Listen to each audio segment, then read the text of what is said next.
Bakit pagninegosyo ang gusto mong pasukin, Sisi? Baka naman nasulsulan ka lang. Baka naman may nagmarites sa iyo. Ano ang pinakamabigat mong rason bakit ito ang gusto mo? Wala nga bang problema ang ganitong negosyo? Madali nga bang i-manage ang ganito? Syempre, mag-share si Ate Tintin ng aking experience at sana kahit papano makakuha ka ng idea. So mga kasari, bago tayo magsimula, makikisuyo muna ako sa iyo. Palambing naman, pindutin mo na ang subscribe button na yan at tayo nang mag-chismisan. Chismisan talaga, di ba? Alam niyo mga kasari, totoo naman na maganda yung ganitong negosyo. Pero hindi totoo na walang problemang hinaharap. Bigyan kita ng mga problemang kinakaharap naming mga may tindahan. Pero pinapauna ko lang, hindi kita dinidiscourage. Real talk lang ang sasabihin ko para hindi ako bias. Para talaga namang nakikita mo, ikaw nang bahalang magtimbang kung papasukin mo pa ba ang ganitong negosyo. At sa mga datihan namang may negosyo dyan, bakit ba nagtitiis ka hanggang ngayon? Wala nga ba tayong problema na hinaharap? Abay, marami, Sisi.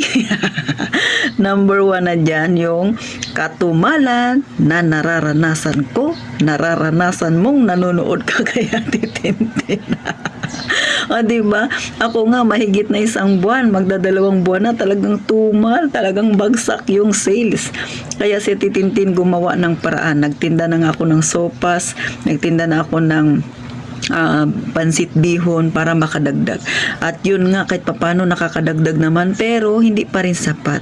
Pero syempre, chill lang tayo. Lalo na ngayong malapit ng pasukan, sana nga ay makabawi na tayo, Sisi.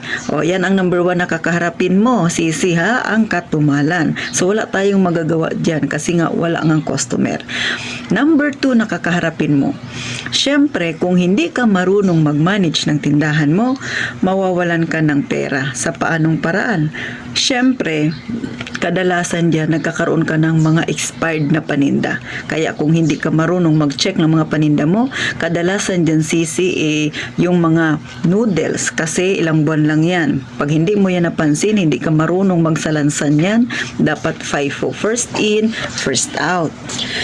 Kasi pag wala kang strategy sa iyong tindahan, sigurado ko marami kang itatapon na paninda mo pag inabutan niya ng expired. Kailangan sa pagtitindahan may mga strategy ka rin ginagawa. Katulad kay Titintin, kaya ganyan yung mga dilata ko, may FIFO ako. First in, first out. Kung ano yung una mong binili, yun ang una mong ibenta. Yung mga huli mong binili, dapat ipahuli mo rin. So ganun lang kasimple, Sisi. Pero hindi lang sa ganun nagtatapos. Dapat magaling kang mag-check ng paninda mo, masipag ka at masinop ka. So pangalawa yan sa magiging problema mo. Number 3, eto talagang madalas tong nangyayari mga kasari at sasabihin ko talaga sa inyo totoo ito. Bakit?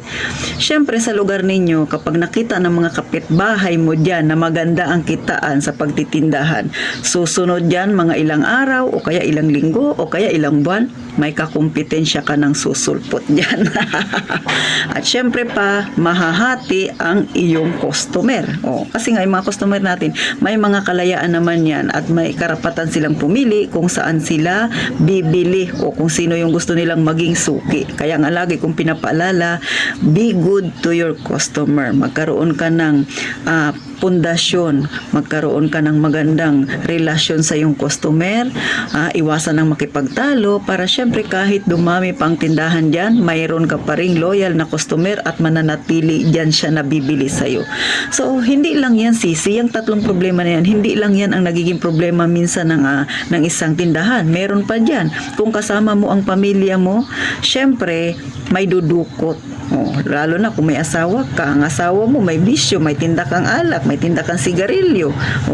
At ang pinakamabigat na sa tingin ko na nagiging kalaban ng isang may sari-sari store, lalo na kapag dyan mo kinukuha lahat sa tindahan mo. Dyan ka kumukuha ng pambayad ng tubig, ilaw, dyan ka kumukuha ng mga mahilig kang mag-order sa Shopee, sa Lazada, dyan mo rin kinukuha, kinatapos-tapusan mo, gaya ng muntik mangyari kay Titintin, lulubog ang tindahan tindahan mo. O, ako nga ako lang mag-isa ha, muntik pang lumubog ang tindahan ko kasi hindi ko nabantayan. Kaya, hindi ibig sabihin na maliit lang ang tindahan mo, wala masyadong problema. Sisi, marami yan. Maliit man o malaki ang negosyo mo, parehas yan na may hinaharap na problema. Pero, syempre, lahat yan ay malalampasan mo. Lahat yan ay malalampasan mo. Kung noong pinasok mo itong ganitong larangan, bukal sa puso mo. Ito talaga yung pangarap mo at hindi ka nagpadala lang sa sulsul. Hindi ka nagpadala lang sa sabi-sabi. At yung sinasabi nilang malaking kitaan, ay may tama rin naman doon at may mali rin naman. Tama, kasi syempre kung marunong kang humawak ng pera mo, malaki talaga ang kikitain mo, makakapag-ipon ka at kung ano-ano pa. Mali. Kasi nga, syempre, may tumal pa rin tayong kinakaharap. So, hindi sa lahat ng pagkakataon maganda ang takbo ng tindahan. May ups and down din yan, mga kasari. So, sa mga nakakapag-isip na ito yung gusto nilang pasukin, sana lang bukal sa loob ninyo at talagang ito yung gustong-gusto ninyo. Kasi kahit nagaano pa yung problemang dumating, ang haharapin ninyo, syempre, dahil ito yung gusto mo, na-motivate ka ng husto, alam mong malalampasan mo yan. Katulad kay Titintin, ako, pinagdaanan ko ang lahat ng yan. At ang pinakahuling pinagdadaanan ko ngayon ay ang problemang katumalan. Tumal Israel talaga. So, syempre, lahat ng yon ay malalampasan mo. Kaya ako, chill lang. Kasi nga, nung mga panahon na medyo malakas ang kitaan, kahit pa paano, nakapagtabi si Ate Tintin. Ngayon naman na medyo mahina, relax lang tayo. Kasi nga, ganun talaga ang buhay ng isang may negosyo. So, paano? Sana nakatulong ako ng kaunti, lalo na sa mga mag-uumpisa pa lang ng ganitong negosyo. At sa mga datihang may negosyo, naranas din ang nararanasan ko. Tuloy-tuloy lang, laban lang tayo, walang urungan ha, mag-isip pa ng panibagong strategy na pwede nating gawin para kahit papano bumenta ang ating tindahan.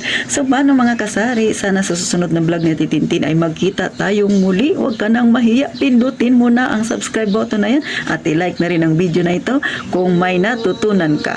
Hanggang dito na lang mga kasari, at kagaya nga ng palagi kong sinasabi, mag-iingat tayong lahat palagi mga kasari.